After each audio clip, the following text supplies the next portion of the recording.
Love the tune. I thought I'd throw that at you guys. You guys thought he's gonna do the old countdown, and he still hasn't sorted out a new intro for the new season. Well, how you like me now?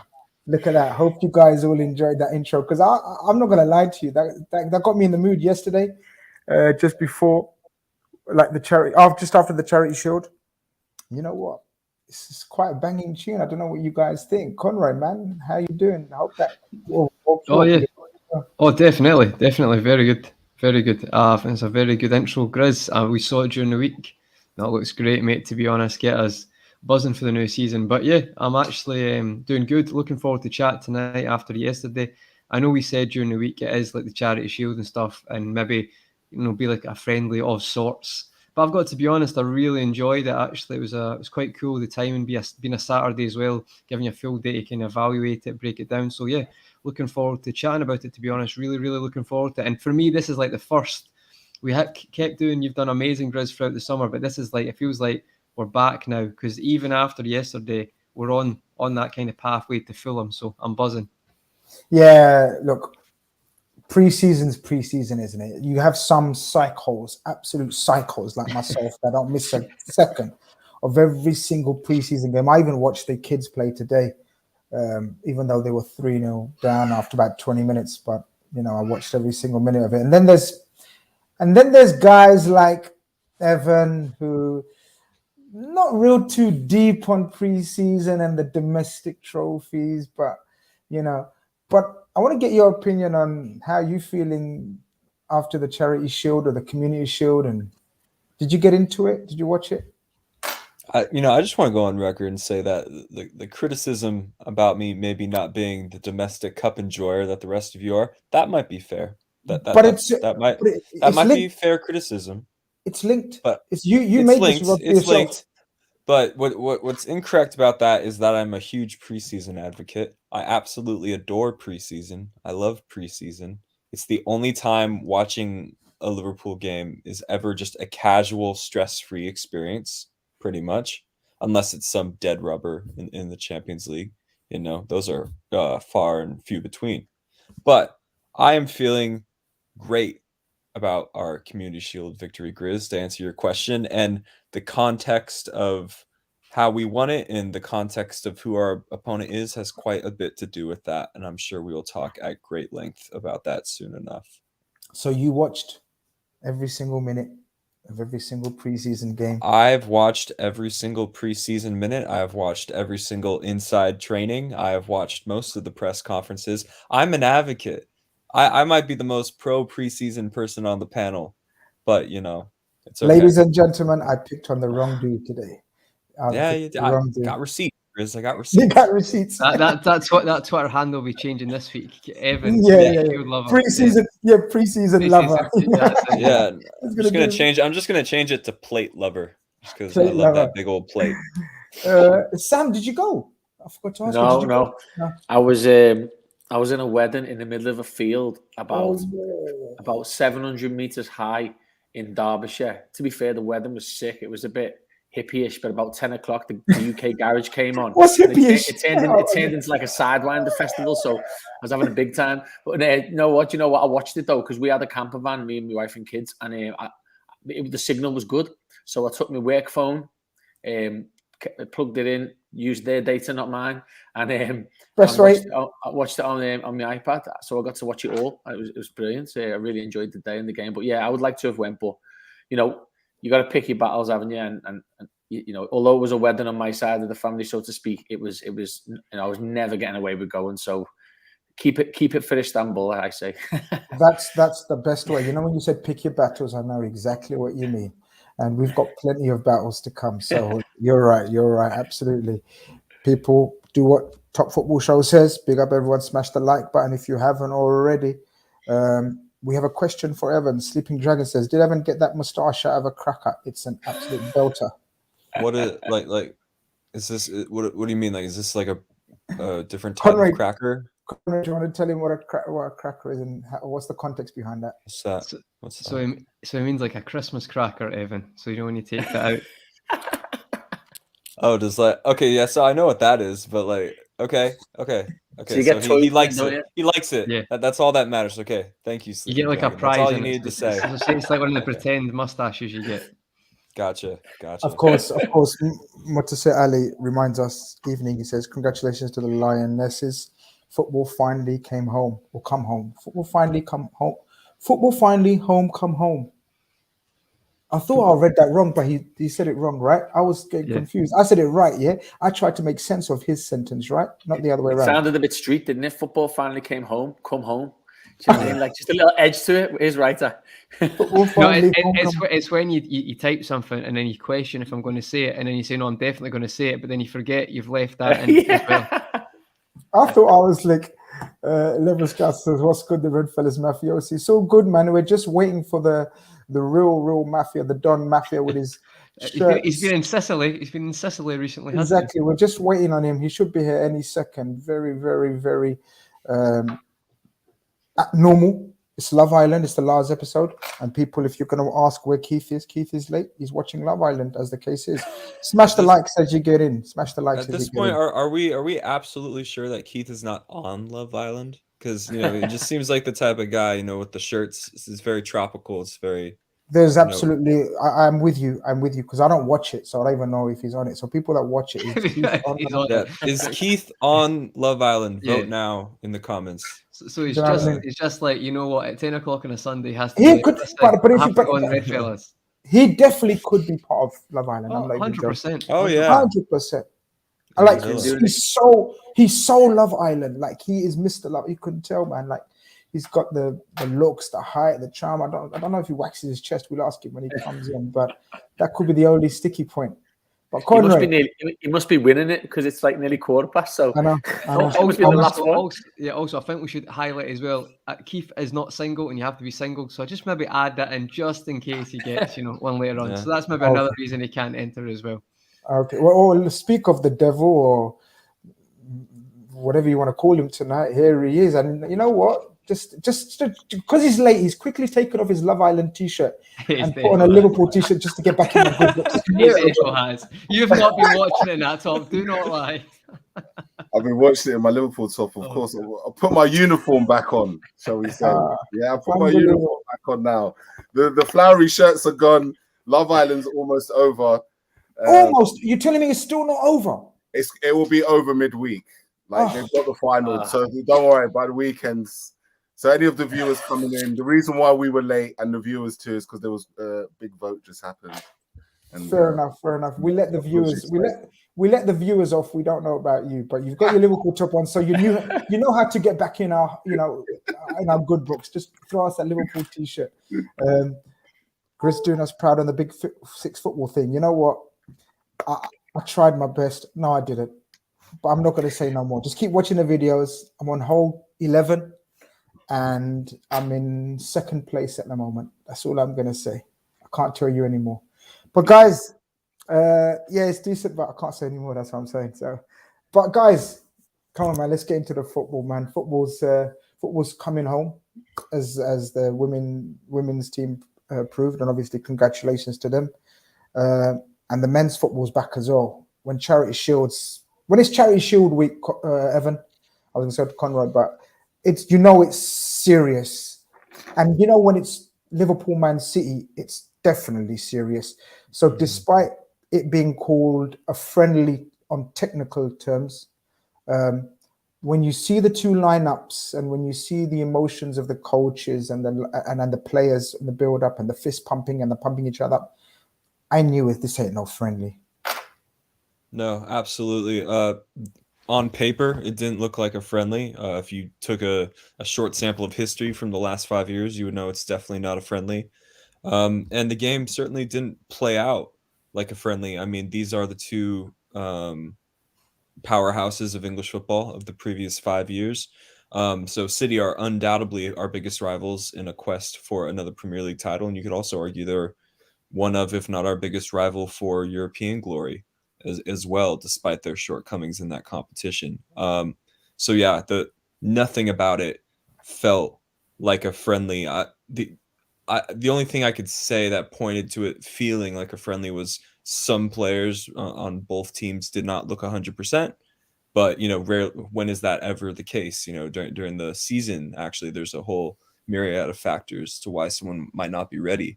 But yeah, there was some shithousery going on. There was all sorts of non-football related things that made it not feel like a friendly. But I'll get more into that as we dissect the game a little more. But yeah, absolutely spot on. Was not a friendly by any with any physical evidence. Yeah, Conroy, when the teams come out, I mean, I looked at the Man City team. You're always intrigued to see how, if he's going to start the new players, is he going to tinker with the formation? Is he going to do anything different that he hasn't? But it was pretty much standard from both teams. Did that come as a surprise? Like, even if coaches have got a new hand they may want to play, obviously. So look, we go into our lineup. We obviously go with the tried and tested Bobby Firmino up front. We go with the tried and tested Matip and Virgil van Dijk up front. And we go with the tried and tested midfield, which is Henderson, Fabinho, and Thiago. Obviously, Alisson missing. You'd probably say on paper, or at least in terms of trusted 11, our best 11.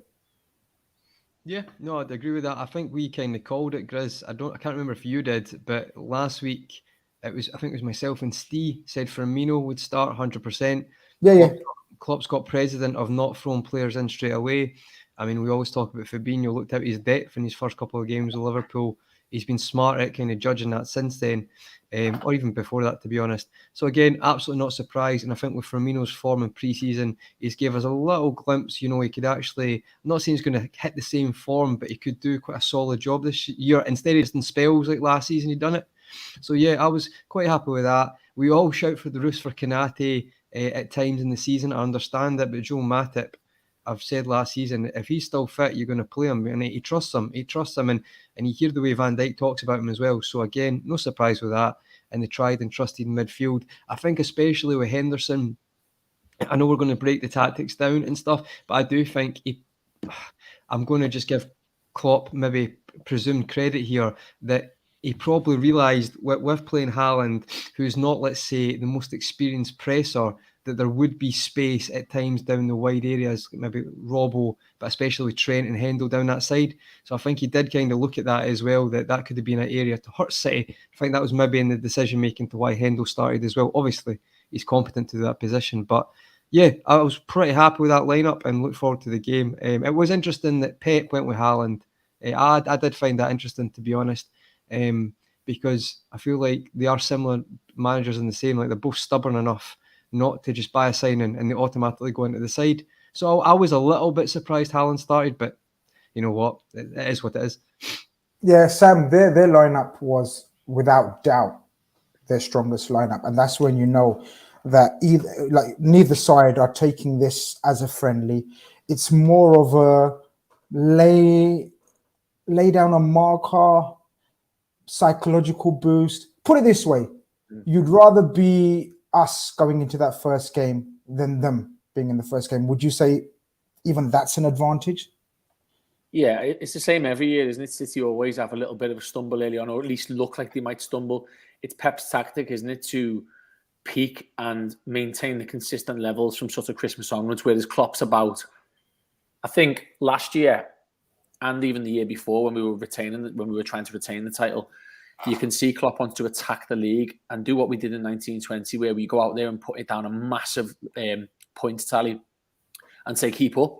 And then from then on, you can manage your season. I think that's the way he likes to do it. It's hit the ground running hard, get the momentum going, get everyone really fit and firing. I think that's just his style. Whereas I think Pep's a bit old school, like almost like Ferguson. United in the 90s and early 2000s would lose a game and everyone would go, "Oh, they're not going to win the league this year." And then, albeit 82 points did win it on. It did have the league won by April still, and it was just the same old thing. I think just Pep's a little bit similar. But yeah, agreed. I would rather be us. Just sort of coming back to one of your point there, Conway, I think the reason why Foden didn't play is because he hasn't been on pre-season tour because he didn't get his COVID jab. So actually that team is probably pretty inevitable because him and Stones and I think one other didn't go on tour. Might have even been Gundogan. I can't remember. Three big players didn't go on tour with them. So they had to play basically that team. No, that's a good point, Sam. I forgot about that, actually. Yeah. I forgot about that. I just, in general, though, I I know we're going to talk about it as well, but that's a good point. I forgot about Foden, not because the chat said that as well. Fair enough. 1-2 reminds me strongest lineup. Ake is fourth choice. Sorry, use your brain a bit. Sorry, my brain is a bit. No, but I think it balances out because, like, if like actually we're going to talk about him, I thought he did well, but Adrian, a lot of people would say we had a disadvantage with Adrian being in, and then you say Ake playing at the back. I think it kind of balances itself out. Oh, of course it does. There's not even a doubt. We're going to touch upon Adrian, and people know my thoughts on him. But it's you know, we speak on it. We'll speak on it. Keith, was you surprised that we didn't show our new hand weapon tool in our armory, or did you expect the same? And obviously, on the opposite side, was you surprised, like Conroy said, that Pep did show his hand earlier on about the way they're going to set up for the season, as it possibly seems? Yeah, like the psychological battle between the two coaches, like, you know, the lineups. Yeah, it makes perfect sense because the two coaches both know that this league season, there's 2 seasons effectively. There's post World Cup and there's pre World Cup league season and there's post World Cup league season. And I think both coaches used the Charity Shield as an opportunity to kind of like get an early steal on the rest of the competition. Both teams, like, if you were ever wanting to play a friendly game to tune up, to be ready for a league season and to pretty much get back the form and the sharpness that you had off the back of a season where Liverpool was it 1-13, drew 2, was it, in their last 15 games? Like, if you want to harness that form, there's no better match than a competitive match against the best team in the league. And I felt that Liverpool it was the sharpest, like most, like in terms of like the pressing we were doing, the way we were playing football, I've ever seen from a Jurgen Klopp preseason game. Most Jurgen Klopp preseason games, it comes in spits and spurts where you'll see us pressing, you'll see us winning the ball, you'll see us do nice things. But this game was pretty much 90 minutes of a proper football match. And so for the psychology of both managers, I think they both used this opportunity to start the season. And I think, you know, Fulham and West Ham, respectively, they should watch out because both teams look pretty ready to continue to do what they were doing before. Yeah, Conroy, I'll come to Evan first. Evan, I really enjoyed it. I thoroughly enjoyed the start. I thoroughly enjoyed the lineup. I thought it made sense. Obviously, a few calls for maybe Harvey Elliott to start or Naby, and obviously the Nunes shouts. Obviously, they that's apparent. But I was okay with the lineup. I knew Nunes would be eased in. I loved that opening tempo. I loved that opening 30 minutes. It reminded me of the Wembley semi-final. But I was more impressed with this one because, in my humble opinion, the Wembley team that we played, the Man City team we played at Wembley, was nowhere near as strong as this team. And in terms of us as well, I just thought because this is regardless of what anyone says, De Bruyne, Silva, and Rodri is their first choice midfield, and it's possibly one of the best midfields in European football.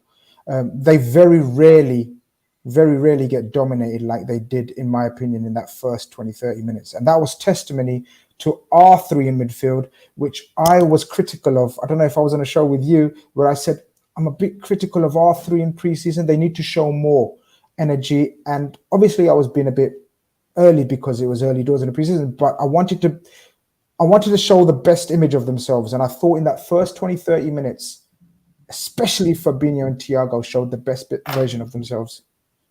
Yeah, absolutely. I don't think we will ever see that midfield 3 of Man City's KDB, Rodri, Bernardo. I don't think we'll ever see those 3 be that underwhelming in their careers again as a 3. It was as invisible as I've ever seen players of that caliber be in a game of this magnitude. Normally that's a midfield that walks all over teams, including us. I've seen that midfield walk all over us at Anfield. But for that to be on paper their strongest area of the pitch, and for that to be, in my opinion, for a majority of the game, their least effective third of the pitch in terms of their build-up and just controlling the game, that was testament to how much sharper Thiago and Fabinho looked than them. And credit to Jordan Henderson as well for his just physical fitness at this point in preseason. Thiago is the most combative technician I think I've ever seen. Anybody can catch these studs. You know what I mean? Like, he is just throwing his legs around everywhere. And the amount of 50-50s he wins and the amount of ball recoveries he forces for us is so incredibly important to controlling a game and keeping the team you're playing under the thumb. Sure, of course, he gets endless amounts of praise for the technical ability that he brings to the side and how he keeps us ticking, the high IQ things, but his defensive work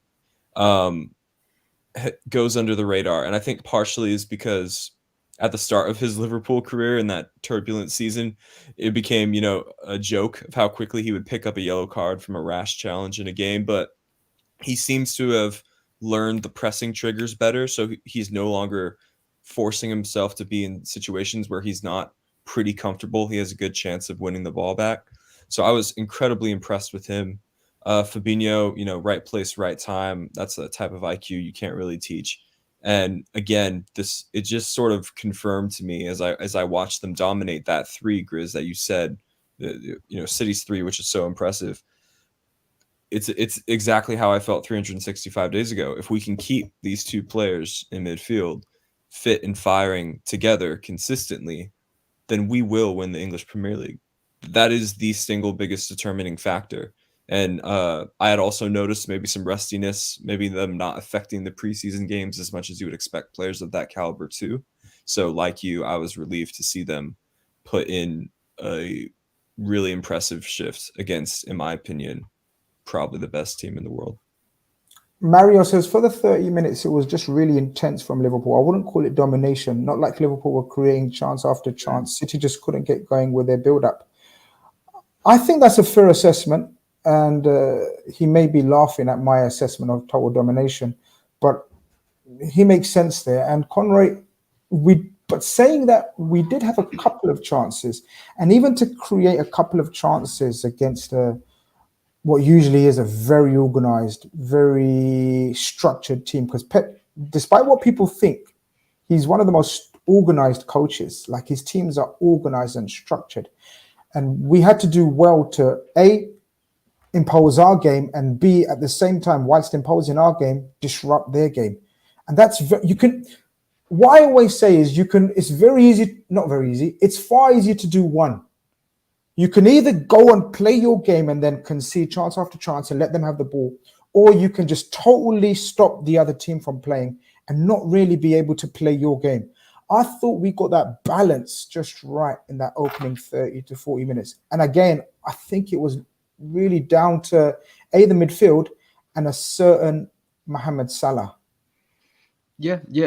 I think just before we go on to we can speak about the chances and interchangeability with the wingers as well, and how that helped. I think a point to just, because we're on the section, to mention is, I think the reason to me it felt like that at the start, maybe 20-30 minutes, is I'm going to go back to Haaland. So at the start, if you've got Van Dijk and Matip splitting the centre backs and getting it, and basically Haaland's pressing quite intensely at the start, and he can basically go to Adrian, right, and it's stopping one of those lanes off.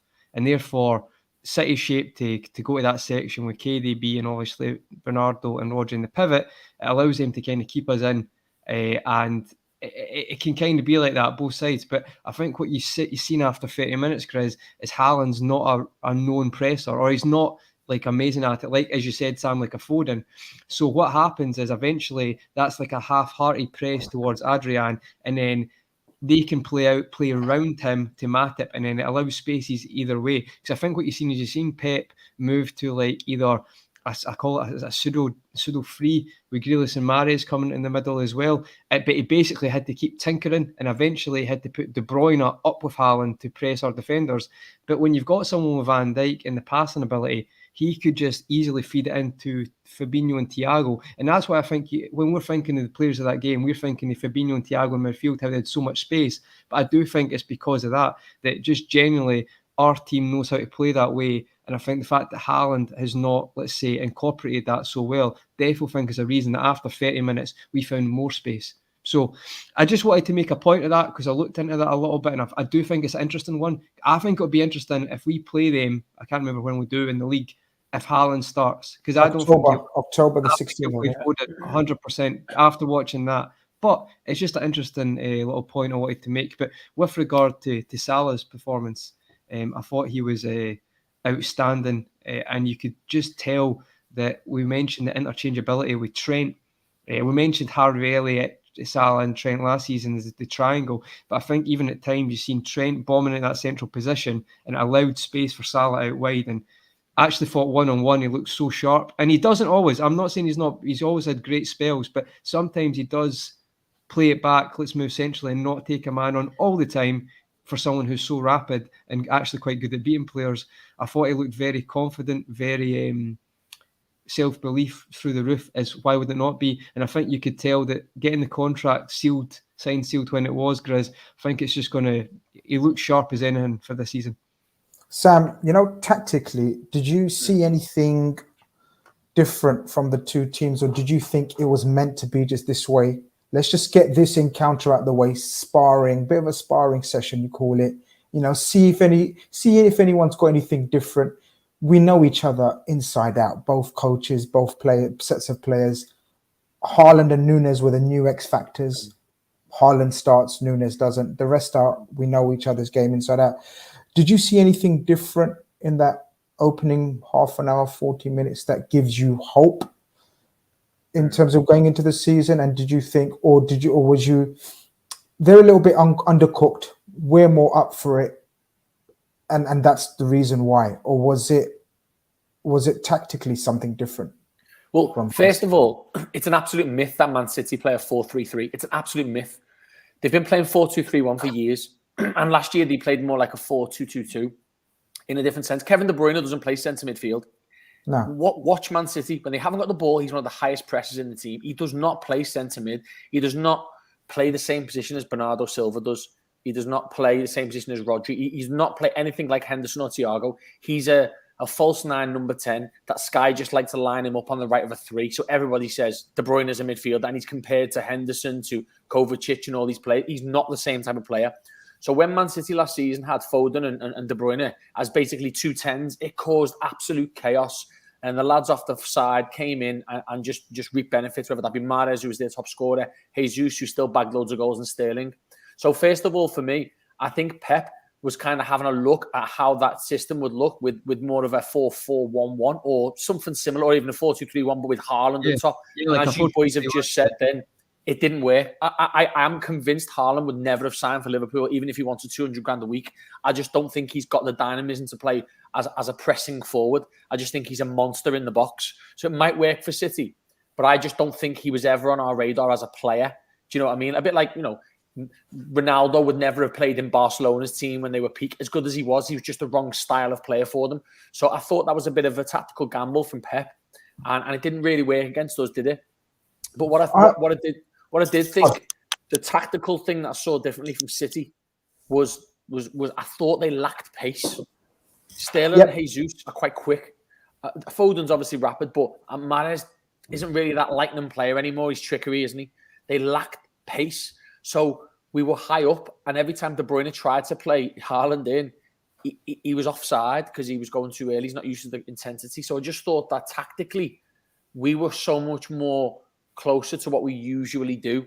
Whereas they were missing a quick wide man, and they've got this number 9 now who just always wants to go in behind. I thought they were very different, but they were still very impressive for 35 minutes in the middle of the game.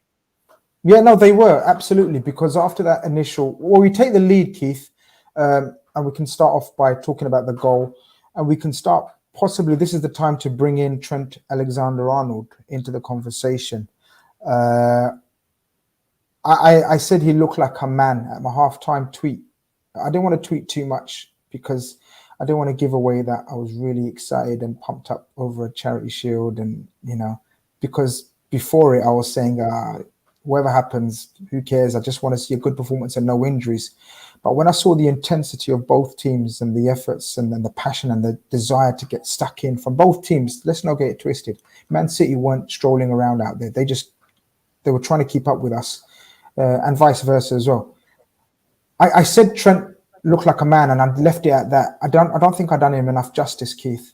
I thought Trent Alexander-Arnold was so good. His passing range, and his concentration now on the pass, it just goes up and up and up. Well, I still think the goal may have been a deflection, and what he looked for is kind of like, I've got the technique to put this ball into a dangerous area.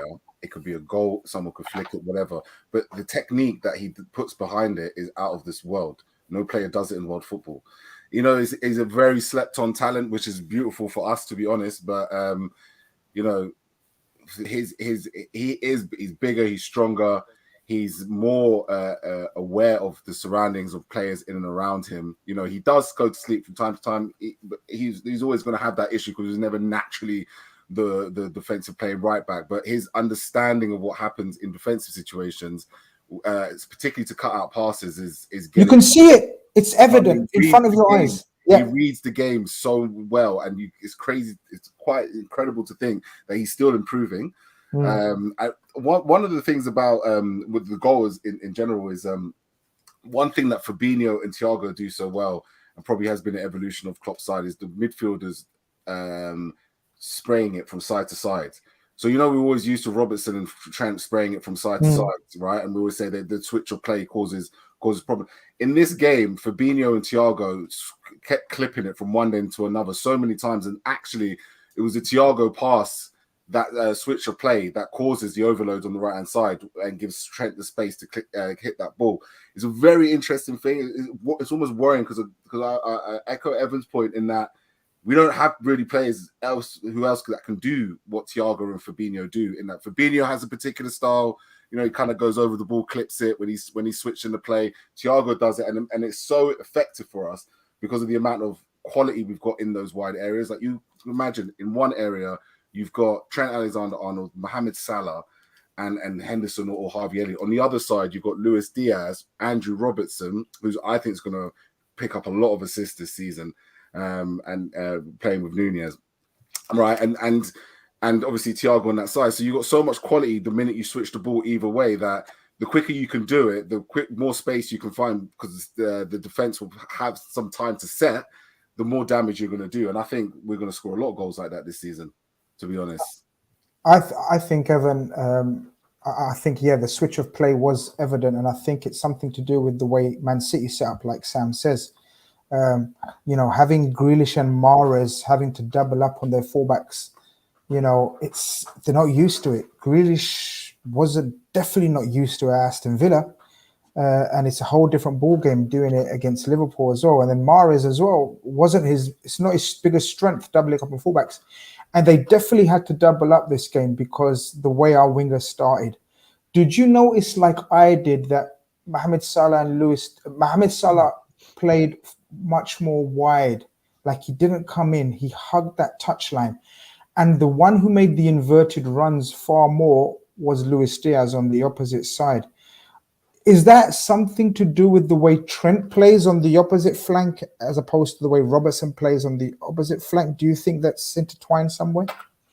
Definitely. I think we saw this coming into fruition towards the beginning of last season. I know on this very show we've compared Trent's heat maps to show that he more often occupies the right-sided central midfield slot in that triangle. It's very interchangeable, whereas Robertson is more of the traditional overlapping fullback. Yeah. I am always on your back.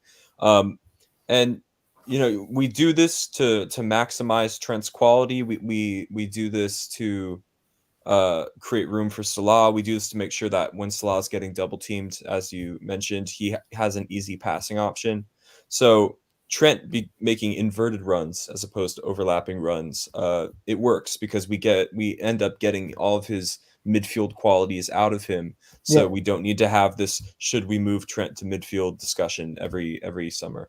So yes, I have picked up on that, and I think Salah needs to stay wider now, because Nunez is a guy who, although much has been made of his tendency to drift wide to the left, that's great. He'll do that with Diaz. because Diaz likes to cut in. So in theory, it should be a nice complementary thing. But Salah can now stay wider to accommodate the almost exclusively central presence of Nunez now. So I think all these things sort of tie in together and they all complement each other. There's all these very complementary dynamics throughout the squad, throughout our complete attacking package. And it's been a minute since we saw a full strength Liverpool team, a few months now, fully in rhythm like that for a decent portion of a game. And I think we need to take a step back and just be appreciative of how high functioning this team is. It's like we have recognizable, distinguishable, and most importantly, repeatable patterns of play that even the best teams in the world struggle to deal with. Like that is so definitively what an elite team is. And I say this because out of curiosity, I was bored the other night. I couldn't sleep. I went back and I watched us lose to City at the Etihad in 2014, 2015, the year after Suarez left. And we were just so dysfunctional. No recognizable patterns of play. None of those things that I even talked about. So I love, this is why I love preseason, Grizz, because I get this great palate cleanser. And then towards the end of the preseason, I get a reminder of how good we are and how great of a position we live in. And I love just seeing these subtle tweaks to the system every summer. I'm not a guy who advocates for a switch to the 4-2-3-1 because we've just talked about, Grizz, you can modify that 4-3-3 forever. It's very interchangeable. It's very versatile. And that's the reason it's the most popular formation at the highest level. Conroy, Guys, can I just add something to that before you ask me? Just when we're on this, I think it's a good point as well. We keep talking about Nunez, and we've also, not to mention that we haven't yet. Well, no, but Diaz came and hit the ground running, but no tactical tweaks, nothing like that when he started. I think we don't want to sleep on the fact that there was about 5 to 7 times yesterday that Diaz's movement, not on the ball, off the ball, to take Kyle Walker away to free up space for Robertson or whoever on that side, mostly was Robertson. I think we're sleeping on that movement because that was actually very intelligent. For a person who likes to stay out wide so much, he actually, I've not got the heat map, but I've seen 4 instances where he did basically just move narrow, kind of how Mane used to as well. So I think that's a point as well. I've been screaming all summer that you're going to get a guy who's not had a pre-season with Liverpool, not understanding our system work, but still managed to have a pretty good end to the season. It's going to be scary how good he can get. And with that happening with him and him getting that, understanding the tactics and little tweaks like that, just to add to what Evan said, I think Diaz as well, that's going to be a really, really interesting area to watch as well. Because I think, was it Sam who said, or Keith said about Robbo, the amount of space he got? Yes, it is against a team who obviously are trying to play us as well, so there's more space. But someone with like Kyle Walker, who is, let's be honest, I rate Kyle Walker. I think he's rapid. Okay, he's maybe not the most defensive switched on all the time, but he's always hard to play against. And that was the first time I can remember of recent years where it looked pretty simple because of that movement. You've answered my next point. I was exactly coming to that point because when there's Andrew Robertson chat, there's only one man to come to. Yeah, I was gonna come to you. So it's like you've read my notes. I'm very, very worried how you always do this. But you managed to get to my next point, which was I noticed that a lot. I noticed Luis Diaz, the intelligence that he's getting and the understanding he's getting. Now, obviously, we didn't always find that pass with Diaz making that inverted run. Like Sadio used to make it a lot as well, right? And obviously, we're still adjusting to the way Diaz makes it or timing of his runs, whatever. But the understanding with Robertson, Conroy, I saw an improvement. Pre-season friendly, only 80 minutes or 90 minutes, however long they played for together, or maybe 90, I can't remember.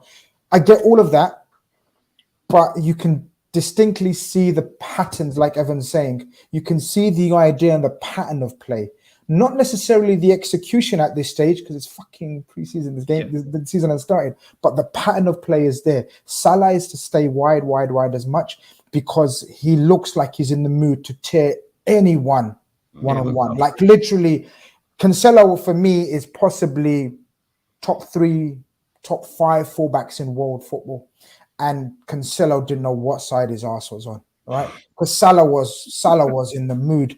And if he's doing that to Cancelo, my God, the rest of the fullbacks are in hell of a trouble season.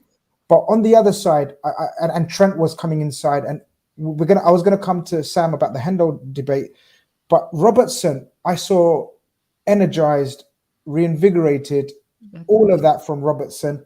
Yes, there was infuriating times where the final pass, and he's got to work on his shooting. He's got to work on that finish, because I think he can score a couple of goals. He's got to get to a level where he can couple of goals. I know he scored a couple of goals, but he can do better in his final pass, in his final shooting. But the energy levels and the understanding, Conroy, I'm liking that already. Yeah, it's no rocket science for Robertson, guys. He's played a lot of time and he's not at the rest. People keep thinking when he doesn't play for Liverpool, but he plays for Scotland nearly every game as well.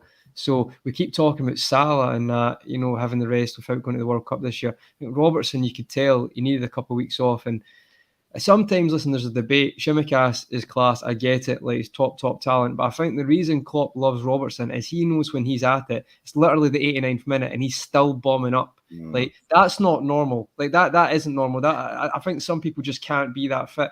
Like, and it's his runs for me are getting more dangerous. So what I would say, Grizz, is I do agree, but I'll be honest, mate, I can't see him improving his shooting. Some people are just good at it. Some people aren't.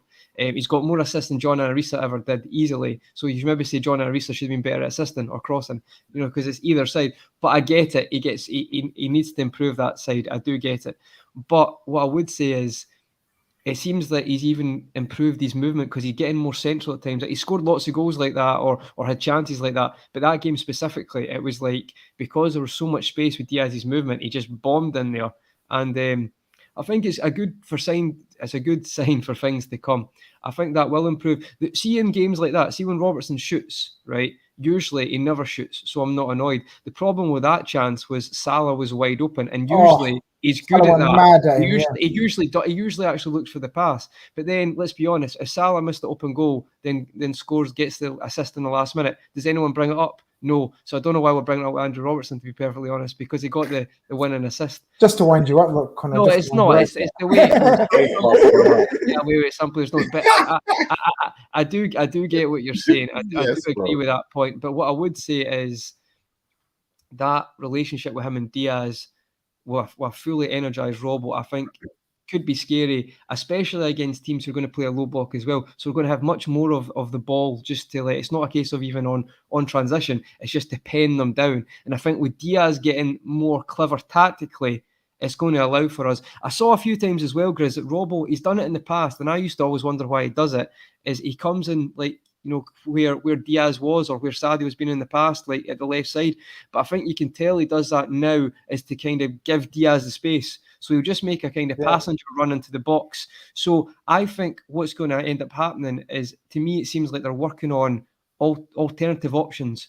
So that team doesn't have a blueprint how to come to Anfield or how to, defend at home. And then when you add Núñez into the mix, it's like, that meme where like the pan, it's on like spice and you snap it in. And then people don't know. And so to me, this is music to my ears, because the predictability is the one thing that, I'm saying one thing that's let us down. It's not let us down. We got 92 points and got to all the cup finals. But if there's anything you could add, it would be, see, I know Burnley are relegated, but they had a blueprint how to shut us down, and sometimes it worked, sometimes it didn't. I think with these options, it can confuse people, which is great, especially with the 5 subs as well. No, I think you're spot on, and I wanted to come to you about the Robertson chat. I always do. The boss is in the building. Yes, the boss. Yes, my brothers. Mane, who? We lost Gerrard, Suarez, Torres, Barnes. We move. Of course we move, man. Good luck to Sadio Mane. Love him. Absolute hero of mine. Absolute legend of mine. But this is Liverpool 22-23 version now. Sam, it's the 22-23 version, but and we've got a captain who's captained us through probably the most successful period, of course the most recent successful period. Won every trophy there is to lift under this manager who continues to pick him. Again, a lot of talking points around Henderson and his role going into this season. I noticed Henderson was playing. So if we discuss the way Salah played, hugged the touchline. Trent came inside into the Henderson position where Henderson base starts from. I noticed Henderson was making a lot of moves into the box, into the gap between Bobby and Salah. Are you comfortable with Henderson playing this role going into this season, or are you like me thinking he should be the deputy and the alternative to Fabinho? Where are you standing on this? Because I thought off the ball, Henderson was superb. On the ball, he was frustrating. Do you know what? I saw a thread on this today, and it absolutely summed it up to a T. I can't remember who it was to give the person credit, but it sort of just described Henderson throughout the game. And it said, Henderson makes runs and gets into positions that 99.9% of midfielders who play a similar role to him just wouldn't. It's just far too intense. So you watch where he starts. For instance, there's two opportunities where he drives down the right hand side and ends up our furthest player forward, and it sort of rolls it back and shows where he comes from. Like centre midfielders who play box to box, who are covering fullbacks and wingers, don't make those runs throughout the game, throughout the season. His drive gets him into positions where his technical ability is then in question that other midfielders like him just don't get into. So it's like, yeah, Harvey Elliott's a technically wonderful talent. Carvalho, I'm sure, will be the same. Kate is the same. But they're not going to get into those positions because they just don't have the drive. So it's really interesting. I'll try and find it and send it to you all. It's really, really good and open my eyes to it a little bit. I actually think with Henderson, interesting that you used the word deputy and alternatives for Fabinho, because I actually prefer Hendo in the 6 in some games over Fabinho. I think Fabinho can be a bit... he can get caught in certain games with certain teams, play different levels of line. And I actually think that like United away last year, we dominate that game anyway. But we dominate that game in a way we do because of the way Henderson plays the 6. It's just a different way of doing it. So I actually think you will see him a lot this season playing in the 6 because he's the best fit, not because Fabinho's rested. In the 8, I think it's the same. Elliott will play some games. Keita will play some games. I just think it's all now down to our squad having the depth that when we need certain players in certain games and style, you'll see Hendo. Other games, you'll see Elliott and Keita. That's just my opinion on it. I just think I'm starting to see that the trust in the squad's depth now is massive. I think that's key. And I think the trust in, I think you're spot on. I think it's going to be horses for courses. The only 2 nailed-on starters are Fabinho and Thiago, in my opinion. I know people are saying Hendo's a nailed-on starter, but the evidence suggests that he's not. He's not, because Henderson has been dropped a few times last season. When I say dropped, you know what I mean.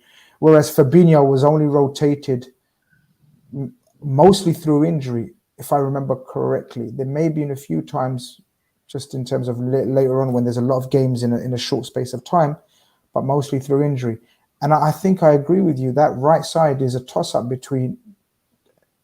I think Henderson's got the shirt for now, but I think it's a toss-up between Henderson, Elliott, and Naby. And that can only bode well. Keith, are you okay with that competition, that level of competition in that right-sided central midfielder, which seems to be the big talking point amongst the Liverpool fan base? I mean, look, we know there's extremes to both sides. Henderson can do no wrong.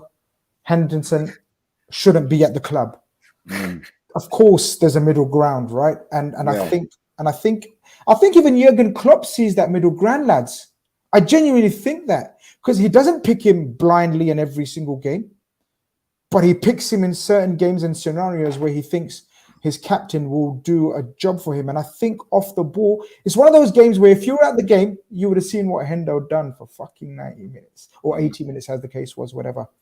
But if you saw it on TV, you would have seen a couple of misplaced passes. Even I was, Hendo, that was far easier than you made it look.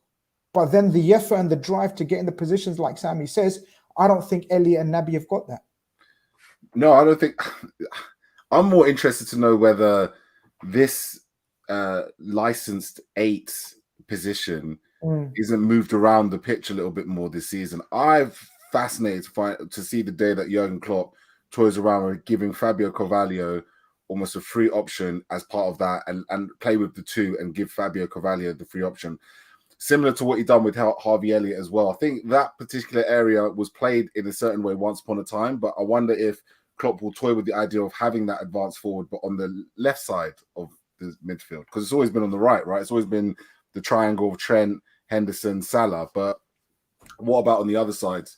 Could we not have Fabio Carvalho, Diaz, and Robertson?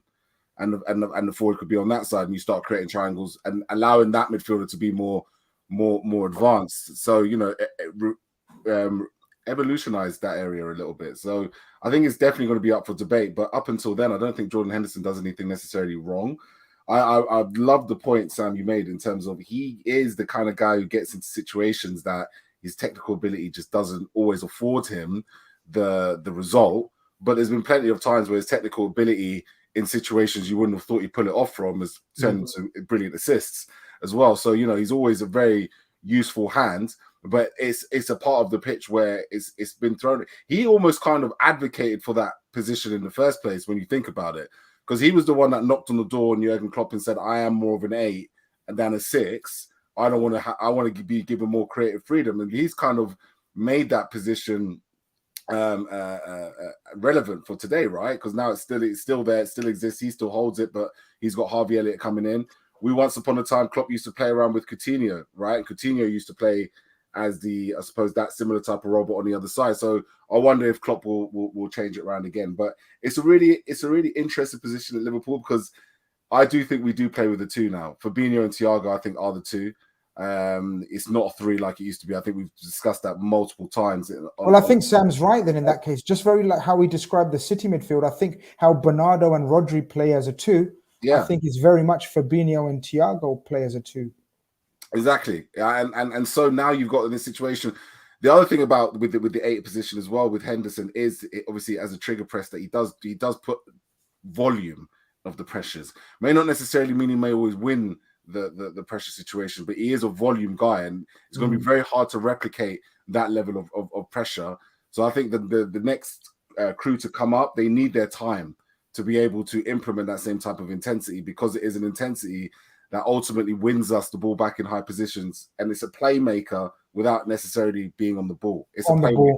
Great point. I mean, so and Henderson has been the best, one of the best at it in this football club. So, you know, his position, absolutely can come into question. You can debate it and stuff like that. I don't think he was as great. I saw some publication give him like a 8.5. I thought that was out of 10. I thought, you know, it's bit rose tinted glasses sometimes, I think. But then again, we all have rose tinted glasses because we support one football club. So you know, everyone can put them on from time to time, right? So it's one of those situations. But he's still going to be very useful to have this season.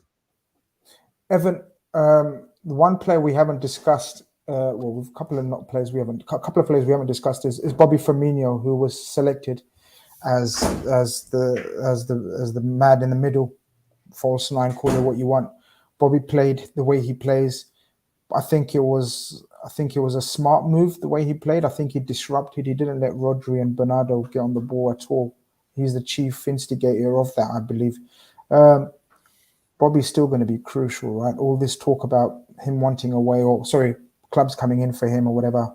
Obviously, he's cleared that up now and said, I love the club and I'm not going anywhere. But especially with the Jota injury being slightly serious from what I've been told, Bobby's absolutely crucial, right? Still. And, you know, he doesn't have to return to the heights of his 2017-2018 form to make a huge difference in whether or not we win things in this upcoming season.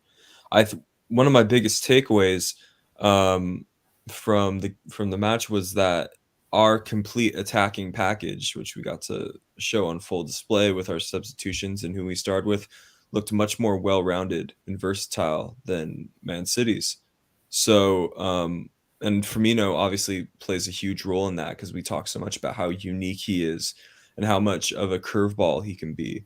You know, imagine going into an important game sometime this season and everybody's been expecting, okay, how are we going to defend against Nunez? You know, how are we going to deal with Salah when Nunez is here? How are we going to deal with Diaz when Nunez moves like this? And then what if you throw in the curveball of Firmino, who plays this, you know, almost positionless sort of role where he's doing so much off the ball. So just the uniqueness of his profile warrants keeping him around, in my opinion, till the final days of his contract. And yeah, I think he caps off what I'm taking based on what I've seen so far as an advantage we have over City going into the new season. Yeah, Conroy, I know you've been asking for a different type of striker or option, and obviously we're going to get onto that in the second half. But Bobby Firmino played his role, and I think, as Evan says, the evolution is not ready to be complete because Bobby Firmino is still a vital cog and a member of the way Jurgen Klopp wants to play, right? Yeah, and you know what? It's great because we're going into this game and we have, who's starting? And you know what? A few of us think Firmino, a few of us think Nunes. I think there'll be other games where, that again could be the question. And that's great. Like, we shouldn't just assume this is going to be the front three. That's the whole point of having the squad we've got, and other people can come do a job. But I do think it is brilliant, especially when you've got a pivot like Rodri and Silva. And there is times where we're catching them with the press. And, if I'm not saying Nunes can adapt, and I think he will be able to work on those parts of his game, of course, and he's not necessarily there to do this part, but I'm sure that will improve. But it's just great when you see someone like Firmino who's so clever to just, I think there's few points in the match where in the second half, was it second half? No, first half, they pushed forward to try and intercept and press us, and then Firmino just slots in behind them, takes it on the half turn, and we're off. And he's just such a clever player, and I think it's just superb to keep him. I was wholeheartedly praising that would happen, hoping that would happen, and I'm glad it looks like that's going to be the case, because I agree with Evan. I think he's absolutely right. You don't even need him to be at that level. You just, the cleverness, and obviously looks a bit sharper now as well, just to come on. But we forget, last season, Inter Milan away, Arsenal away. Not every game, and Grizz, you are right. There was games where he looked, a bit off it, to be honest. But to me, he looked sharper, and he looked sharper in a few preseason games. And now you've got this game where he doesn't have to be amazing, but his cleverness allows to get others in with his cleverness. So for me, I think it's great. And hopefully going forward, it's even in the big games. I don't know about you guys, but I still feel like Firmino's always got a shout because Klopp trusts him in certain games. And you mentioned in the past, Grizz, as well, see when it's like, and Keith did as well, when it's like a low block team who play that, sometimes Firmino's cleverness, you can maybe play him towards the end of the game if they're a bit tired out as well, or vice versa, if he started and then bring a Nunes on. It just offers us so many options. The boss sends in a super chat. Thank you very much. He says, hit the likes, Copites. He's right, man. There's 400 of you in here and only about 140 likes. It's like, I don't know. You still got Love Island on your mind? Chris, can I ask you guys a question just when we're on this topic? Because Sam mentioned earlier, and it's not necessarily Liverpool, but because we're on the match, you mentioned Sterling and Jesus. Now, on this match, you could say, obviously, returning back to defend and cover the fullbacks, Sterling and Jesus, especially, both of them, they're both hard workers. Jesus, I think, is quite underrated in general, to be honest, right? Because you can't just be a striker and suddenly be a good right winger, and people just gloss over that. He's very good. And I think he's going to actually bang for Arsenal, to be honest. He's in my fantasy PL team. Shout out to the show that Grizz and Keith will be on, a few other guys as well. We'll talk about that later. But on that, guys, I wanted to ask, especially because Sam mentioned it, I don't think that's going to be a big thing in the games that should win. The games where they're the favourites, well, the favourites in most games, but, maybe out with the top 6, maybe top 8, I don't think that'll be an issue. But I want to ask you guys, do you actually think that's a bigger thing than City are making out, losing Jesus and Sterling, when it comes to some of the top 6 clashes this season? Go on, Sam. Yeah, I do. I think the Sterling one's interesting because, oh God, he's so dangerous. Like, Bobby, just to digress a little bit, I watched Bob. I'll do it very quickly. I watched Bobby on Saturday, and he did something, and I just thought, I'm going to watch you because I want to see what Klopp sees. And I watched him for like 10 minutes, and every single thing he did was selfless. He literally did about 10 or 12 things that you just don't see in professional football players who are egotistical. He was just making mad little blocks, twists and turns in the central, just making little 10-yard sprints that made Rodri's head go west, which led to Thiago having an extra yard. Insane how intelligent he is, and never really paid him that much attention before, but it was brilliant. And I feel like Sterling's a little bit like that. He's a very selfish player on the ball, but the runs he makes for them, Jesus started every time they play, does it seem. He loves scoring against us. I do think, and I think that United, although are a bit in chaos, will be better. Spurs and Arsenal look like they'll be better. Not sure about Chelsea. I think West Ham will be slightly more prepared this year. I do think it could hurt City. Grealish has got a lot to do, hasn't he, lads? I mean, Grealish has got... I mean, Nunes has already scored more goals than him, and he's been here 5 minutes. It's crazy in pre-season and competitive, whatever. I think City have gambled a lot this year. If Haaland gets a big injury, they're in trouble. I don't know what they've got no left back. Yeah, at the moment, exactly. I was going to come on to it, Conroy, again. The City's lack of pace, but you've done it again. But get that laptop closed, Chris. You get your laptop closed. I keep finding these notes. I don't know. I mean, I was going to go into, and I guess we can segue into it because we'll go into it. So second half, they eventually get an equalizer, and I don't know who I'm coming to next. I guess Keith. Keith, I always forget that Adrian is our third choice keeper. Yes. I always forget that. And sometimes my anger and my criticism of him, and not hatred, because, come on, I'm joking when I say hatred, but my anger or resentment towards him when I see him overtakes and overrides that emotion, and I forget that he's the third choice keeper. Give him a fucking break. But he tried so hard to get them back in it on numerous occasions with his passing, with his choice of pass, Van Dijk shouting at him. But it is what it is. He's our third choice keeper. But on their goal, what was your thoughts? His error, would you say, or Alvarez was sharp? Because Alvarez made a difference. I know we've discussed the players that were ineffective. Well, Alvarez was effective for him. The thing about Adrian is that, this is what having a normal goalkeeper is like, lads. Like a regular Premier League goalkeeper. This is what it's like to have one. Because in no way, shape, or form is the first shot that Adrian saves being parried back into the box from Alisson. That ball dies. That is the difference. That is the difference. This is what I'm saying. like, we're so used to it. I personally think Adrian is a very good shot stopper. I think he makes good saves. I think, when he's not when he's not asked to be in, as long as there's not a second situation that can occur if they're too close. I think he's good at making saves. But, he's not distributed great on the ball. I've never seen us play so many long balls as we did in that game. That's a good thing, though, isn't it? Surely we shouldn't be trying to play that way if someone can't play that way. Surely that's improved management by club. No, but Conroy, he tries to play that way, though.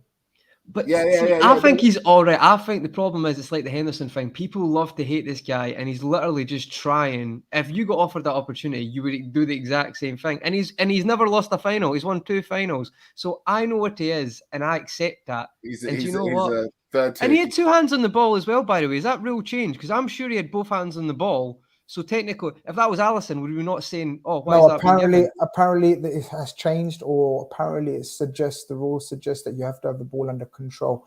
I don't know if someone in the chat wants to find the exact law. Schmeichel done it last year. Schmeichel one hand. Remember that one hand? That must have changed. Under past interpretations of the rule, 2 hands on the ball for a millisecond has been more than enough to get a keeper a call in the VAR era. So, and that's not me basing that on my lifetime. It's me basing that in the Premier League last 2-3 years. Yeah. So I think for me, I didn't even think the VAR check was for offsides. If I'm being honest, I thought they were VAR checking to see if Adrian had it under control. Because for me, in real time, he looked on sides when they did slow motion. He flagged it though, didn't he? Yeah, he did. I missed the flag, but I couldn't believe that they allowed that to happen. In my opinion, in the Premier League or in the Champions League game, that constitutes possession for a goalkeeper. Because like you said, we've seen just months ago, Schmeichel got it for one hand on it. And, Adrian has it, 2 hands on it, ball's close to his body. And from how I've seen the rule interpreted in the last 2 years, that for me is possession. So that was kind of shocking. I think he you're right in terms of he could have been protected better, but I think he does create his own chaos with the initial save. This is my point, yeah. He creates the chaos. I'm happy with that goal, yeah. The one thing I will say, though, is that demon brother again, Phil Foden. This guy has something against us. I'm telling you this now. Yeah, Phil Foden has a grudge against Liverpool Football Club because it was his run, and you were talking about it before in terms of Jack Grealish. I think Conroy, you were speaking about Phil Foden not playing being quite a bit of a difference with Man City in the way they play, and it was that ball to Kevin De Bruyne. He's the one that makes the run past Trent Alexander-Arnold, and obviously has the shot on goal. Alvarez is the one that's probably more awake, and it's really interesting play, this Alvarez, because he seems to be very alert to what's going on around him, which is very scary, because the amount of times that City have the ball in the opposition box and create this chaos, I think he's going to score a fair chunk of goals this season off the back of chaos, basically. Yeah, so, I think so too. I think you make a very good point about Alvarez. He picked up the pace of the game and how he was supposed to affect the game very quickly. And that's the worrying thing about his new signing. Obviously, we've discussed Haaland's, issues, and he may take time. I think Alvarez is in there already. He was born to play in this kind of in this kind of setup. Do you know what I mean? Like I think Haaland will come good because Haaland is a good football player, but I think Alvarez, if he might get a lot more game time. He even seems to get a lot more game time in the preseason already. So it looks like he's going to be involved, and I think that was at City's sharpest, I suppose. But yeah, I think Alisson saves the first shot, and we don't have this chaos. But at the end of the day, like Conroy said, Adrian has a knack of winning us the preseason trophies. I'm all for it. Him enjoying his life. Do you know what? See when he No, wins, I get it. Enjoy it. Do you know what I mean? In my head, I'm like, do you know what? He's won a watch. He's won the lottery. You would celebrate winning the lottery. You know what I mean? I admit. I just, it's a personal agenda. I admit it openly, live on air, over 400 people in here. I get carried away in my anger towards him. He just drives me mad. But I love him for it. I know what you mean. I do. There's something about the kind of, like, do you know how it's like, it's not shithousery with him, but it's like, do you know how, like, when he tweets something and you've got half the fans who are okay with him and half the fans who hate him? I love that about him because he just doesn't give a shit. There's a lot to be said for people like that, but I get it. But he's a third choice keeper, guys. Come on. Yeah, he's a third choice keeper. Yeah, I don't know why we're having a hard time with saying that he's shit, because he's shit. Like, let's come on, guy. Like he is. We don't blame him for it. It's not his fault. But like he is. He must be a good guy. Like, but the way I look at it, the way someone calmed me down the other day and said, "Look, imagine everyone else's third choice keeper. Like Man City's third choice is Scott Carson. That'd have been 4-0. That game would have been 4-0. Like, look around. Look at everyone's third choice keeper. It is what it is. Just a couple of super chats before we really get into the exciting part of the show. But lads, get up the likes, lads and lasses. Get the likes up. It's really poor. Chris, what's your thoughts on Football Terrace's new signing? His name's Terry's Hairline. You never walk alone. Shout out to Terry. Terry's all right geezer, man. Shout out to Terry on Football Terry. Selection says, I said another prayer. Klopp will see the light and remove Hendo. Oh, of course, Selection. Mr. Anti-Henderson is in the building. I said another prayer. Klopp will see the light and remove Hendo right centre midfield and use him as the backup 6. I hope you're all good. Klopp will see the light. He said it twice. He said Klopp will see the light twice. He's manifesting. Do you know what? Can I say this, though? Mm-hmm. We have probably got more players in our team, right, who are the best players in their position than anyone else in the world, right? I would say there's no other team that's got the number one player more so. We've got Robertson, Van Dijk, Alisson, Trent, Salah, and then you've got arguments with Fabinho, Thiago, etc. And City have got the same arguments, right? But we've got 4 or 5 definite players who are the best in their role. And they all look up to this guy as if he's like their god. He is their manager. He is on par with Jurgen Klopp, but can still play football. How are these fans so like blind to that? Like he can't be that bad. And that, if you've got those guys who are the best in the world looking at you, I'm getting a bollocking off you. But yeah, he's shit. Get him out of the team. It doesn't make sense. Yeah, it doesn't to me, but some people manage to make sense of it in their own universe and world and mind. And what can you do? Because that's like arguing against, I don't know, so many things in life. Like, when people thought the world was flat, whatever, so many different, but it's true. But it's true. There's so many things. Like, how do you convince someone where someone's made sense of it in his own world? It's one of those ones. Football's not 11s as well, though, anymore, guys. I don't know why we have to have this debate. It's not 11s anymore. It's not been 11s for the past 4 years. It's about having a squad. And every season, and I get it, he wasn't great. And I'm not, I'm not disputing if he doesn't start, I'm okay with that. And I think Henderson at times has came on and went off, and he's never really caused any problems with that because it's part of the team. But I don't understand this obsession about this is our first 11, this is who starts. What is it like Pro Evo or FIFA where he just like puts him out the bench? I don't understand it, because like you're going to have a quick game and you'll be like, oh well, he played that game, or we'll put Hendo in this game. Like this has happened for the past couple of years, yet we have the same debates. It's like the only debate we should have is before the game, who's starting, who do you think will start this game? Like Klopp would consider for that game. So I don't understand. It's like we want to set everything in stone, but that's not how football works anymore. Because there's always something. Grizz, you have a pre-match show and there's always a discussion about who's starting that game. You never just go, this is it, move on, no point doing a show. Like that's not how it works. So I just don't understand. Every season, it's always the same. It's like, you know what? He's still going to be there. He's not going to go anywhere. So it's until Klopp decides. Yeah, look, doesn't matter how much selection, of course, big up yourself. How much he prays or doesn't pray or shouts and tweets. And you're entitled to that. Of course, absolutely. But the people in charge and the people that know the game continue to pick him when they feel the time is right or the match is right. Omar's in the building. He says, just cop on Love Line. Now time for the main event, Grizz Island. Thanks very much, pal. Typical fucking you. Boss says, panel, what one signing would improve us? We're going to go into the signing that we think and hope has improved us, but just a quick one answer from everyone on the panel. Conroy, one signing that would improve us, realistic or unrealistic or whatever. Yeah, Bellingham is probably would fall in that category. I mean, I'm not a midfielder, so Evan? Bellingham. Chouameni was my dream. He's gone, Evan. Let it go. No, but we can re-sign him if it doesn't work out. I know what Evan means. If it doesn't work out in Madrid, Evan's still waiting. Yeah. Son? Yeah, probably say the easy answer is Bellingham, isn't it? Keith, have you got anything wild? Declan Rice. Oh, I knew he was going to say that. I don't rate him high, I don't rate him high. We've not got a long enough stream. By the way, Timo Werner, Grizz, that's my shout. It's in a couple of years, right? I know people will laugh at that, but that is the one that I always think there's something in that. I think, that might sound crazy for what he's done at Chelsea. Really? I think Timo he's Werner. No, I said that about Salah, and then he went to Roma and done that. No, his head's gone though. I see what Sam's got. It's like that Torres level where he just never got it back. Do you remember how bad Salah was at Chelsea? Have you got short memories here, guys? He was I don't know how bad he was. Can I just say I have a realistic target, like someone who doesn't cost 100 million and someone who hasn't recently transferred, and we haven't said already. I think Konrad Laimer of Leipzig would be a phenomenal fit because he's industrious. He has a great box-to-box engine.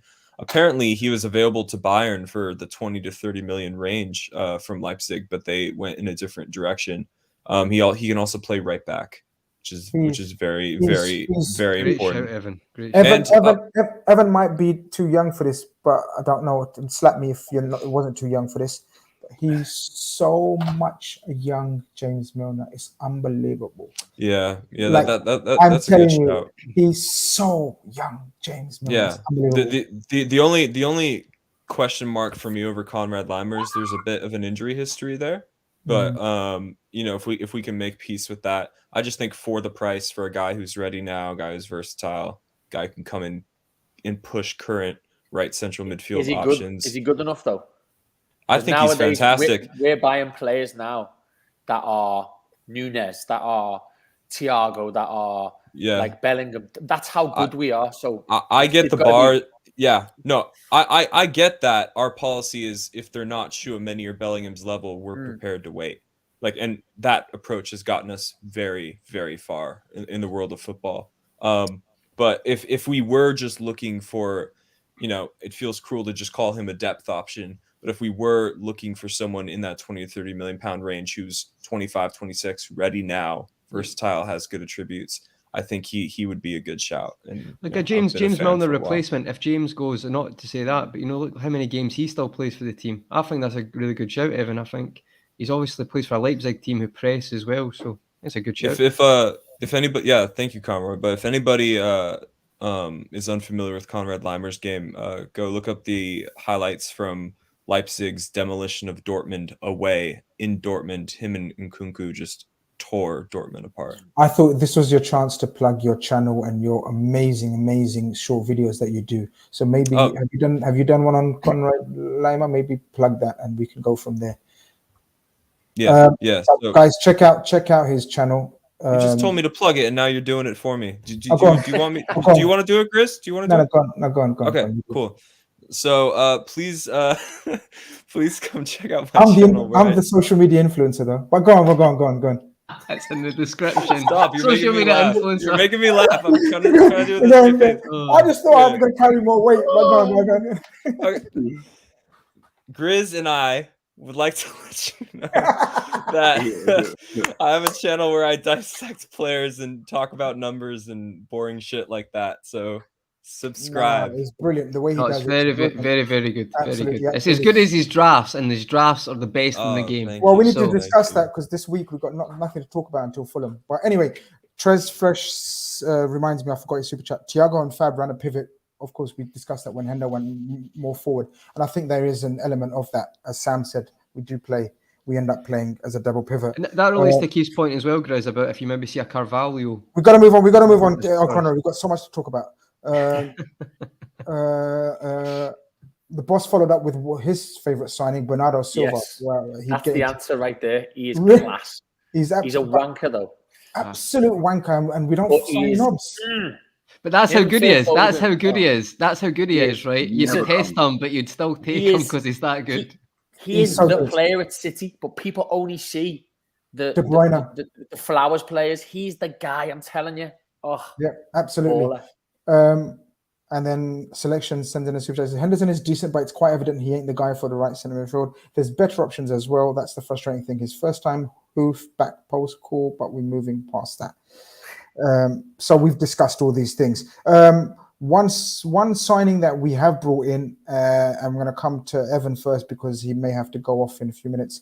Evan, one signing that we have seen this season and everyone's looking forward to and talked about during preseason, and it's still preseason, of course, technically, comes on and would you say makes an impact? Take the floor, Darwin Núñez. Evan, all yours.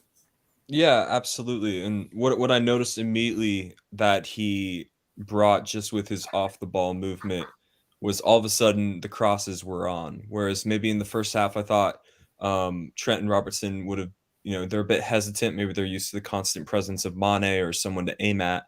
They were trying to work a different way. And, that has been the way with Roberto Firmino. But with Núñez, all of a sudden, he's spreading, he's taking Ake away from, the fullback, and he's creating more space for people. So just, as I alluded to earlier in the stream where I said, having a more complete attacking package than the City allows us to change and chop and change more often than them and just be more of a multi-pronged machine. I think we got a pretty good sample size of that with Núñez's impact.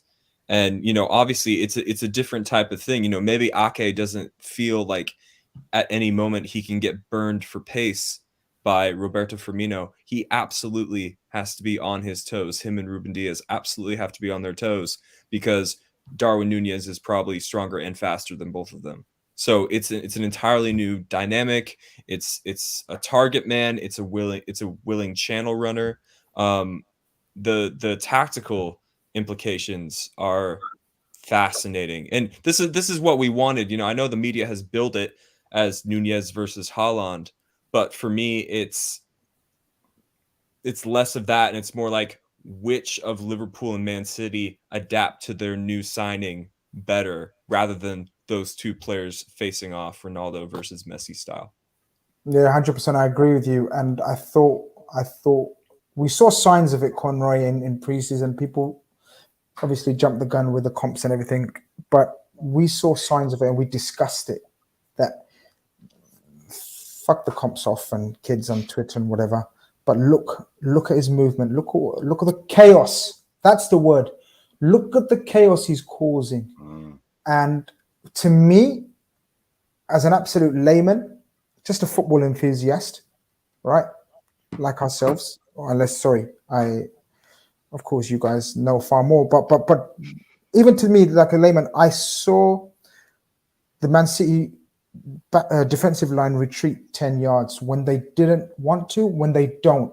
Because when Man City, very much like us, when they want to press you and strangle the game, and when they're dominating, they do not retreat. And they stick to their principles and the way they play. And that offside line cramps you, just like we cramp teams. But visibly, they had no choice but to retreat. With the introduction of Carvalho, we're going to speak on as well, and definitely Darwin Núñez. He lays off that ball straight away. He lays off that ball, and what does he do? Of course, Bobby Firmino is magic, and we've discussed Bobby Firmino many times on this show, and he's brilliant at what he does. But Darwin Núñez, what does he do? He goes on his bike, lays it off, and he's gone bang. Ake and Diaz, or whoever the midfield tracker is, has to turn and chase him. His energy levels, his direct running are going to be an absolute menace to defenders up and down the country. Oh, absolutely. And I've been speaking about it for a long time as well. And I've got to be honest, like I from what I've seen, to me, it's actually like I understand so much now. And listen, I'm not jumping the gun, but I get why Núñez is the one they've went for this striker role in the past, because it's not like Klopp doesn't like that. But I just feel like other options, it wouldn't have had the same attributes. So what I mean is, you can maybe get someone who's an aerial threat but can't press and cause the problems the pace in behind like Núñez, or finding someone who can do both is niche is maybe the wrong word. It's a very kind of prioritised thing, especially when there's not many number 9s in general. But what he does is, I was so impressed, because I've got 3 notes here, and this is why, to me, I thought his heading was decent, but I'll need to improve. But, his movement is quite good, so he'll get those chances.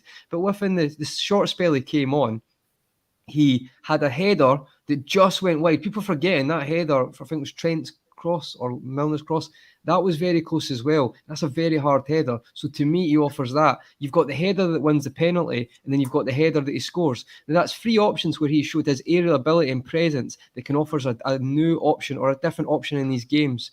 So to me, it's brilliant. It really is. And I think on that, you've got what he done to us at Anfield when we played that way. And he caught us quite a few times, like his cleverness showed through. And I think other teams know that as well. So even if he's not directly involved, Grizz, you mentioned Carvalho. Well, what's Carvalho great at? Getting the ball at the edge of the box and finding space and through balls, dictating that. I know he can move in the box as well, but I saw him get the ball in good positions as well because of that. So to me, I know it's still early, but that to me, that just offers us so many things. If a game's not working, we've got options, or we can start a game and do it. So for me, I think the signs are looking great. I'm not saying it's cemented yet, but it's looking very good.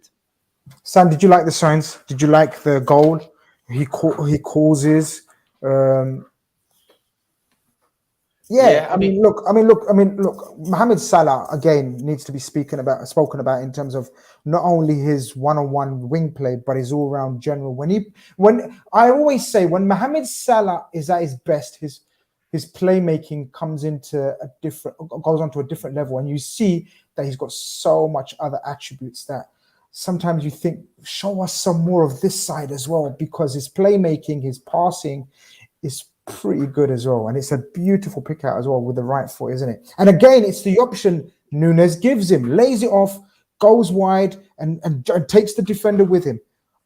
We're not going to get into sort of if it was going in and whatnot, but just the action around it bodes well for the future. Yeah, Salah's creativity is insane. Listen, he's selfish, but he's absolutely fantastic.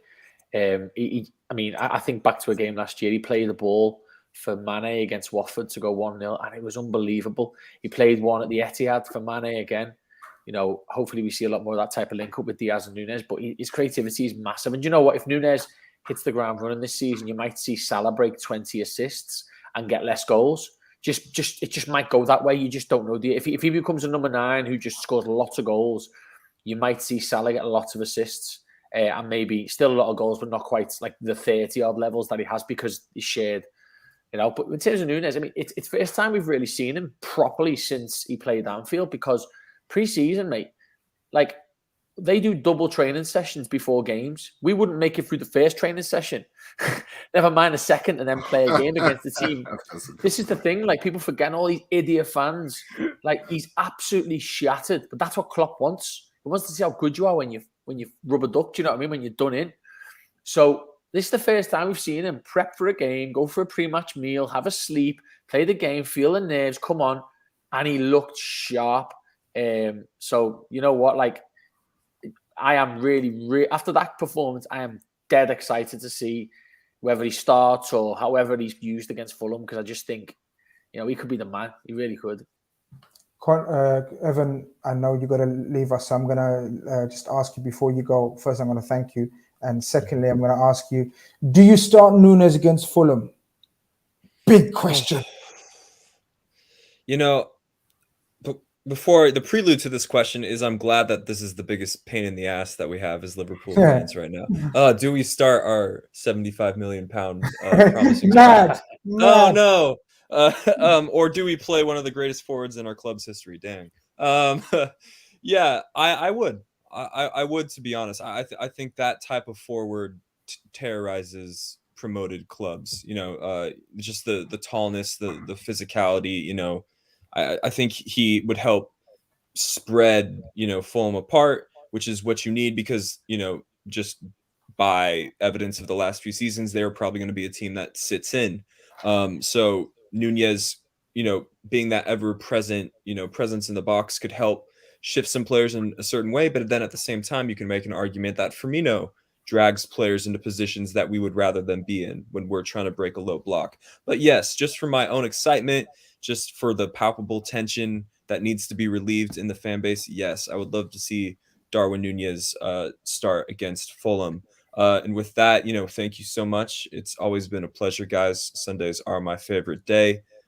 Please go subscribe to the channel. And if I check later tonight when I get home and the view to like ratio is still fucked up, I'm gonna shave my mustache. No, don't do that. Don't do that. No, don't do that. So we can incentives, Grizz, incentives. This is how we get the engagement up. All right, guys. Peace out. Nice one. Take care. See you later, mate. See you later. Take care. Keith, that goal really excited me for a few reasons, for a few things. I loved, guys, I'm telling you now that goal, because I've seen every single inside training. You know, they have the behind the scenes training where they show you clips of it. That was off the training ground. That goal was off the training ground. Because look at the movement of Andrew Robertson. He's there making that overlapping lap, even though it was Conroy, what was it, 88th minute or something like that? Yeah, it was very late. No, it was in extra time. It was 90 something. Yeah, it was, right? It was 93rd then. Yeah, we're winning 2-1, but yet we're so proactive in our counters, and obviously sometimes, you know, people say, "Calm down, let's just hold on to it." But we know he's a mad fucker like that, Robertson. But Keith, obviously we can't play the clip. But when people get a chance to say, watch again the movement of not only Darwin Nunez, but look at the movement of Carvalho off him. If Carvalho's not there, if Nunez doesn't tap that in, Carvalho's there as well. And what did we discuss? And Mohamed Salah's there obviously as well. And what did we discuss only a couple of weeks ago? One of the remaining weaknesses of our team is goals from midfield. And what I mean by that is getting runners into the box. We know we've discussed Henderson trying it while he was on the pitch, but I just love the way Carvalho was buzzing around the big man, like Conroy says. It's almost like we're going to be working on this, and it's chaos. It doesn't have to be a beautiful goal and lovely team goal. Sometimes it just has to be chaos, and I think we're going to see a lot of that. Well, absolutely, because I mean, I don't know if this share thing works. Can I share my screen? If you can, I've got something that was kind of nice to type. Try capturing a different screen. This one, does it work? No. All right, cool. I was going to literally just show your point, because I've got it paused at the exact moment that Mo Salah picks up that ball outside the area and clips it over, right? And what you see here, I think, is not only is he able to share screen, Conroy? No. He's not in the thing, is he? No, I think it's my thing. It's all right. But basically what you see is this. So you got Salah, but you got Carvalho literally making a run in between Diaz and Ake. You've got Nunez slipping around the back with a larger gap between Walker and Diaz. And because Walker realizes Robertson's behind him, he tries to clear the ball. Nunez just walks into that position, and it's just a simple tap-in. And it's that crossfield football when you think about it, right? Because ultimately it gets picked up by Salah. And it absolutely is. We have to acknowledge Salah's ability to do this because he's done this so many times, that clip in and around the post. And the fact that because we've been playing with Sadio Mane as a number 9, I think we're getting used to this idea of having a number 9 a little bit more. But now we're getting a player who actually goes in like a number 9. Like that is a number 9's goal. Like make no mistake about it. Would someone like Divock Origi may have scored something like that in similar circumstances? Maybe if it was a last minute. Maybe. I tell you what. I'm so sorry to butt in. I'm going to let you continue. The reason why I'm butting in because someone said to me today, if Divock Origi was that. If Divock Origi, no, sorry. Okay, I'll start again. What the guy was trying to say was Divock Origi was that. Like that was Divock Origi, but the difference. And I think we're all evident to see the difference in to me will be the hunger, the desire, the age, the fitness, just the natural pressing ability as well. Yeah, the pressing ability, the mobility. Because you know what's so interesting, right? So it was Origi and Sturridge. I remember whenever we watched them press, it never ever felt like they wanted to press. It's kind of like they did the run because they know they're supposed to do the run. Yes, you know what I mean. Whereas Nunes, his mobility to win the ball, because he had one of those presses where he put the pressure on to Ake lost the ball when he put that pressure on, and then Henderson picked it up. Henderson, who picked it up? Yeah, Henderson. And who placed it through? Henderson. I know. He should have got assist for that. To be fair, actually, I thought that was a really, really top save. Yeah, no, I know. I agree. It's mad. He nearly knocked him out, though. He actually fell for this, and he actually got clean. To be fair, even that was fluke. That was well, I don't know. It's a hard one, isn't it, Grizz? If a keeper's a bit nuts to put everything on the line as they are, I think they deserve a bit of the credit. But I get what you're saying. I think a confident Nunes chips the keeper there in a couple. So I'll tell you what that reminded me of. Do you remember the goal against Palace where Henderson played that to Bobby and Firmino Bobby and Thinks that was a great goal. Sorry, Keith. Yeah, yellow kit. Yeah. Robertson's going to get a hell of a lot of assists this season because Nunes naturally drifts to the left-hand side anyway. So a lot of the positions he's going to be taking, I think, when it comes to these goal-scoring positions, is going to be on Robertson's side more than it's going to be. I think Salah's going to have his side and Nunes is going to have his side. So near post runs, stuff like that a lot of the time. Exactly like the cutbacks, he's going to be there. He's going to be alive to them. I'm just really excited.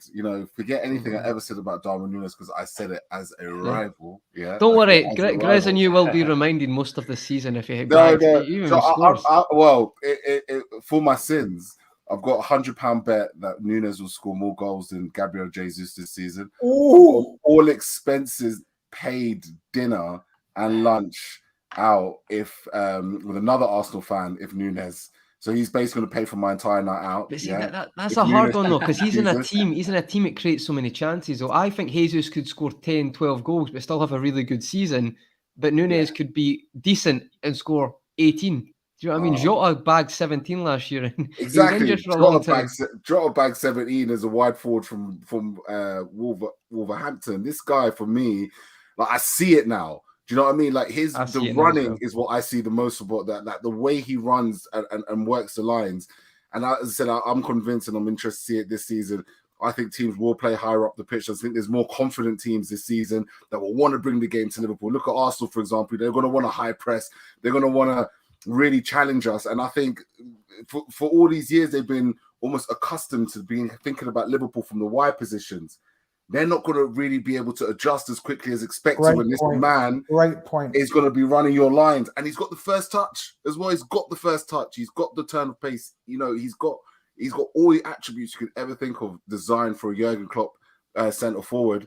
I think my only concern would ever be is I think he's a very passionate man. I think he's a very emotional man. I think he needs to just deactivate Twitter, deactivate social media, at least for the first 6 months. I know it's hard. I'm okay with it, Keith. Yeah? I'm okay with it, yeah. Because look at the way he's responded with that. True, yeah. I think disciplinary-wise, it doesn't get that way. I don't think he is, but that was the only thing. Because there'll be some people who will try, you'll have a bad game and they'll try and wind you up. And they're probably, you've probably had that his full career.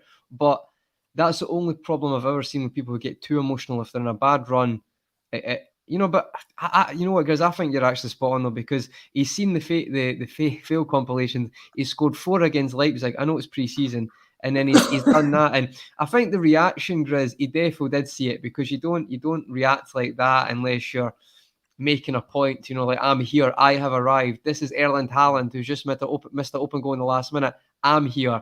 You should be talking about me. I kind of felt that, and I kind of, not arrogant as much, but a little bit, not as I've got a huge ego, but I'm good enough, that type of way. So I think it's great for us, to be honest. I'm very excited. I'm even more excited now after talking to you guys tonight. So I genuinely think that, because you have to have that level of, call it what you want, confidence, arrogance, or whatever, belief in your ability, because you're playing with Mohamed Salah, Bobby Firmino alongside you now, and you're playing for every title. Every game is going to be like, sort of, this is on another level. I know he played for Benfica, and every game that Benfica play, they're expected to win in their domestic league. But this is a different level, and I love the way he's taken it on board. Sam, I think we've got another mad Uruguayan. I genuinely think look, I'm not comparing him to Suarez or anything like that in terms of ability or whatnot, but you know what I mean in terms of the desire to win at all costs. You know, that desire to get in the box, get hurt, get trampled all over, win a penalty here and there. I like the way he went down, and I thought, oh my God, has he snapped an ankle or something? I love it. I don't care, Keith. Honestly, I love all that shithousery, call it what you want. I think we've got someone who's just going to be mad for us, and it's got Jurgen Klopp imprint all over him, right? Listen, Liverpool Football Club don't miss when it comes to transfers, and what I mean by that is, listen, anything can happen. You know, look at Naby, quality play, you can see it, but circumstances just mean he's just not quite hit that height. Same thing could happen with Nunes, but we don't miss in terms of attributes and players and personalities. Look at Diaz. Diaz is the most Suarez-like, if anything, because he got that. We all thought he was finished for the season, didn't we, in his first game when he went down? And he jumped up, and I'm sure we got like some sort of version of an assist. I don't know whether it come off from last or not, but it should have counted the assist. That was ridiculous. Yeah, Jota got it, it hit him. That was ridiculous. Yeah, that's it. But like, that's what I'm saying. Like, that's what we're building. We're building a team of players who will fight for everything. There's no egos. Like, you know, you were talking earlier about the unpredictability of our lineup. You got Jota, you got Firmino, you got Nunes. I feel like, yeah, he'll be devastated if he's not starting a game, Nunes. But I do also feel that he will understand and fight for the team. Whereas I look at Haaland, and he has to play every game because he's Erling Haaland. He's been painted as this superstar already. Whereas I see Nunes as someone already you can see he just wants to be part of the boys' club. He just wants to be in that mix. He wants to be next to Mo Salah. So his attitude, you know, the way he's come in, what was the word he used? Resilience here. You know, I like that. You know, I'm ready. I'm ready. That's what he is. I can't wait till he plays Crystal Palace at Anfield. His head's going to fall off when he sees the crowd, and I'm all for it now. That game has done so much for me with Nunes. I don't know why. Well, obviously why, but 3 chances in 10 minutes, mate. Do you know what I mean? That's so he can miss 5 and he'll score. He could have 5 chances, miss 3 open goals and score. It doesn't really matter. Let's be honest. He's going to get so many chances in this team. Yeah. It doesn't matter if he's having a poor game. Like, he will score. For me, this kind of obsession about how good his technical ability is, it's like, really, he's going to score, mate. And if people are saying, oh, is he that good early? He was there for 10 minutes and he had 3 occasions, header wide, handball for the penalty, and a goal. So surely that should answer the questions that this guy has got so much to offer. It's actually very exciting. We actually increased the chances of set pieces as well in terms of another 6 foot plus guy. You know, we often talk about, obviously, Fabinho. Well, he got a couple, but I've always said he should be in the box every Henderson as well. Henderson's taller than Henderson, Fabinho, and obviously our 2 centre backs. And then usually Bobby's very good in the air. Mane was very good in the air for his size. Brilliant. Obviously, Diaz and Jota, Diaz and Salah aren't very good in the air. That's something we need to remember. But when Nunes is playing, if Nunes is playing, wow, I think it's a time to be happy, positive. It's not. It's nothing. I mean, if Sam's saying he's now excited, I get it. But I was excited as soon as I saw this guy just in you know, against on the preseason tour when he missed those chances. Leipzig, yeah. I loved it. And again, we haven't had a chance to speak on Harvey Elliott, but again, another guy that's just looking so lean, so mean. We're not going to talk about today's game. It was just hopefully Konate is okay. Gomez got full run out. Milner, amazing. Carvalho, amazing run out. He wasn't amazing, but he got a full run out. Harvey Elliott, the standout, because Harvey Elliott is a standout kid.